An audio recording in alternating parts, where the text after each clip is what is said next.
महीने में दूसरी घटना है। एक खटीक समाज के मोहल्ले में भी यही हुआ और हरिजन समाज के हुआ।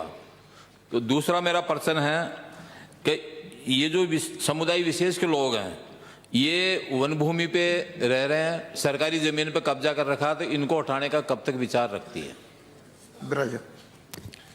माननीय अध्यक्ष जी, माननीय सदस्य ने जो प्रश्न पूछा है, मैं आपके माध्यम से उनको आश्वस्त करना चाहूँगा कि सरकारी भूमि पर जिन भी लोगों ने कब्जे कर रखे होंगे उसकी जांच करा ली जाएगी और जांच कराने के बाद जो भी अतिक्रमी पाए जाएंगे उनके विरुद्ध विधि सम्मत कार्रवाई निश्चित रूप से अमल में लाई जाएगी। और कोई हो तो और बता। धन्यवाद। अगला प्रश्न। सेटिंग कर ली, वो क्वेश्चन वो पूछे जो इसमें था ही नहीं। क्वेश्चन तो वाहन चोरी का है। आप तो ये बताओ 1433 जो मुकदमे दर्ज हुए और उनमें 377 में तो वाहन बरामद कर लिए और 1056 में बरामद किए ही नहीं अभी तक। तो ये कब तक करोगे ये बताओ। देखिए माननीय अध्यक्ष जी, एक तो माननीय नेता प्रतिपक्ष ने जो कहा है, चूंकि मैं पूरी जानकारी लेकर के सदन में आता हूं, तो माननीय सदस्य ने जो पूछा उसमें तैयारी की जरूरत ही क्या थी? अब बता दो। उन्होंने कहा कि अतिक्रमण हम जांच करा लेंगे और विधि सम्मत कार्रवाई कर देंगे। आपने उसमें सेटिंग की बात ही कहां हो गई? आपकी और डोटासरा जी की सेटिंग करा देंगे हम, ये हम पे छोड़िए आप। माननीय मंत्री आप बता दो। माननीय नेता प्रतिपक्ष जी ने जो कहा है ये बिल्कुल ठीक है। हमारी पुलिस पूरी सघनता से जांच कर रही है। वाहन चोर जो भी होंगे उनके खिलाफ विशेष दल गठित करके मैंने एसपी और आईजी को दोनों को कहा है कि वाहन चोरी की घटनाओं पर रोकथाम होनी चाहिए। माननीय मुख्यमंत्री जी के निर्देशन पर हमारी पुलिस पूरी मुस्तैदी से ऐसी घटनाओं पर रोक लगाने के लिए काम कर रही है और शीघ्र उनकी पहचान करके हम इन वाहनों की बरामदगी निश्चित रूप से करेंगे। सिंपल सा क्वेश्चन था कि कब तक बरामद करेंगे, वो तो बताया नहीं। सघन जांच की आपने बात कह दी।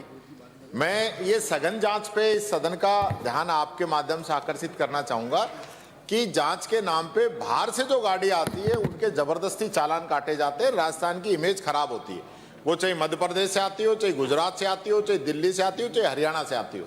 तो एक जांच के नाम पे नाजायज लोगों के चालान नहीं काटे जाए और ये जो चोरी के वाहन घूम रहे हैं इनको बरामद करके दिखाओ। मैं मान जाऊंगा आपको कि आप में ताकत है और आपको कुछ पावर दे रखी है। ये बरामद करके दिखाओ। माननीय अध्यक्ष जी, माननीय अध्यक्ष जी, ये इनके समय का जो ठीकरा है 2021 से 25 तक का इन्होंने मांगा। मैं कह रहा हूं कि हमारे समय पर जिन वाहनों की दुर्भाग्यवश चोरी हुई उनको हमने बरामद कर लिया और आपके समय पर जो लोग लेकर के भाग गए उनको हम तलाश कर रहे हैं। बहुत जल्दी उनकी तलाश करके कार्रवाई करेंगे। बरामदगी की निश्चित रूप से हमारी प्रक्रिया जारी है। अगला प्रश्न श्री अशोक। प्रश्न संख्या 420। माननीय मंत्री जी, प्रश्न संख्या जोरदार आई है।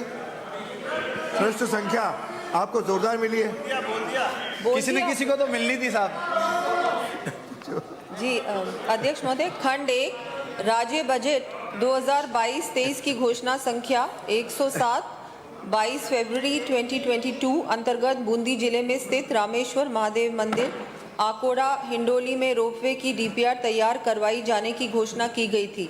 सड़क परिवहन एवं राजमार्ग मंत्रालय भारत सरकार की पर्वतमाला योजना में राज्य सरकार द्वारा रामेश्वर महादेव मंदिर बूंदी सहित प्रदेश के 16 स्थानों के रोपवे के प्रस्तावों की सूची सड़क परिवहन एवं राजमार्ग मंत्रालय को 14 फरवरी 2024 को प्रेषित की गई थी। खंड 2 उप वन संरक्षक एवं उप क्षेत्र निदेशक रामगढ़ विषधारी टाइगर रिजर्व तथा जिला कलेक्टर बूंदी के अनुसार रामेश्वर महादेव मंदिर भैरूपुरा वनखंड में स्थित है, जो रामगढ़ विषधारी टाइगर रिजर्व के कोर क्षेत्र में भी आता है।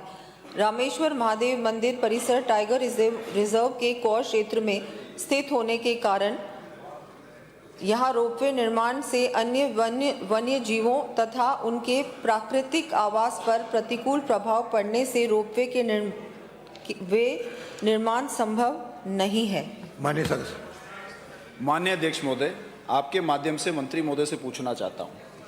आपने जवाब में लिखा, सड़क परिवहन राजमार्ग मंत्रालय भारत सरकार की पर्वतमाला योजना बूंदी सहित प्रदेश के 16 स्थानों के रोपवे के प्रस्तावों की सूची 14 फरवरी को प्रेषित की गई। इस सूची को प्रेषित किया, इसकी सैंक्शन नहीं आई।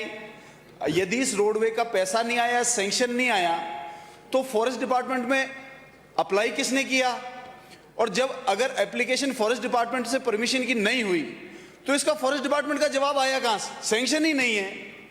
सैंक्शन नहीं है तो आपने एप्लीकेशन परमिशन डिपार्टमेंट से लगाई नहीं होगी, और लगाई ही नहीं है तो फॉरेस्ट डिपार्टमेंट का जवाब पहले से ही कैसे मान लिया गया? यह मैं मंत्री महोदय से पूछना चाहता हूं।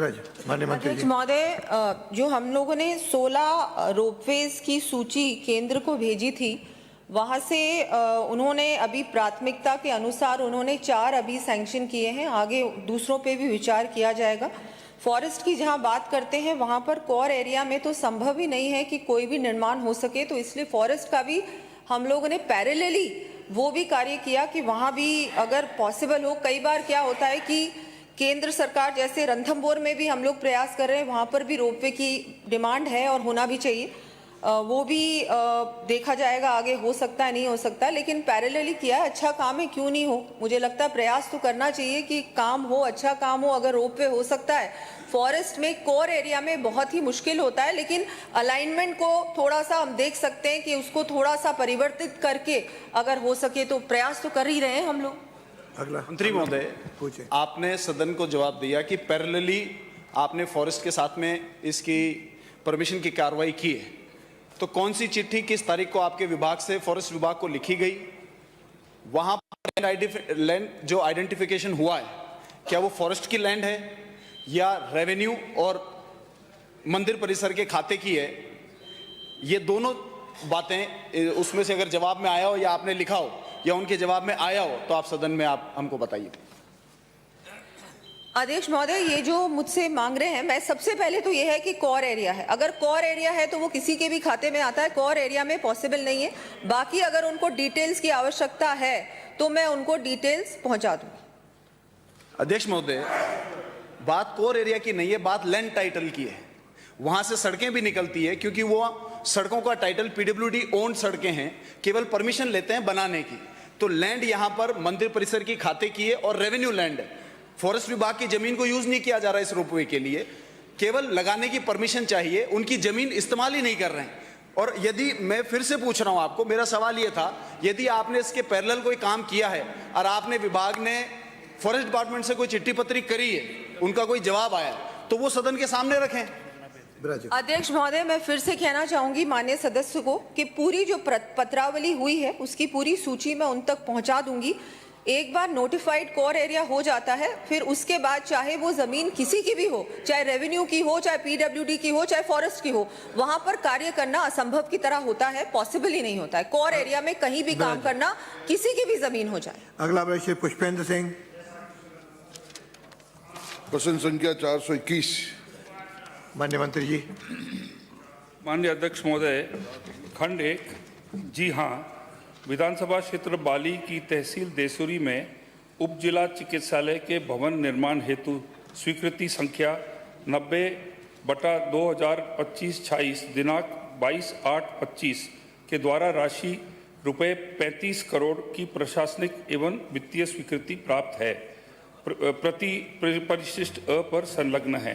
खंड 2, उप जिला अस्पताल के भवन निर्माण कार्य हेतु वर्तमान में उपलब्ध भवन का अंतर विश्लेषण कर लिया गया है, जिसकी रिपोर्ट के अनुसार शीघ्र ड्राइंग तैयार कर अनुमोदन पश्चात निविदा प्रक्रिया की जा सकेगी। खंड 3, विधानसभा क्षेत्र बाली में संचालित उप जिला अस्पताल देसुरी में राजपत्रित एवं अराजपत्रित संवर्ग के स्वीकृत कार्यरत एवं रिक्त पदों का विवरण परिशिष्ट ब और स पर संलग्न है। रिक्त पदों की सीधी भर्ती पदोन्नति से भविष्य में भरा जा सकेगा। खंड 4, उप जिला अस्पताल देसुरी में भवन निर्माण कार्य लंबित होने के कारण सामुदायिक स्वास्थ्य केंद्र स्तर की समस्त सेवाएं उपलब्ध हैं, जैसे निःशुल्क ओपीडी, आईपीडी सेवाएं, निःशुल्क दवा योजना 523 प्रकार की, निःशुल्क जांच योजना 37 प्रकार की एवं निःशुल्क आपातकालीन सेवाएं, टीकाकरण, परिवार कल्याण सेवाएं, संस्थागत प्रसव एवं अन्य। खंड 5 उपजिला अस्पताल के नॉर्म्स अनुसार भवन निर्मित होने पर पूर्ण रूप से क्रियाशील किया जा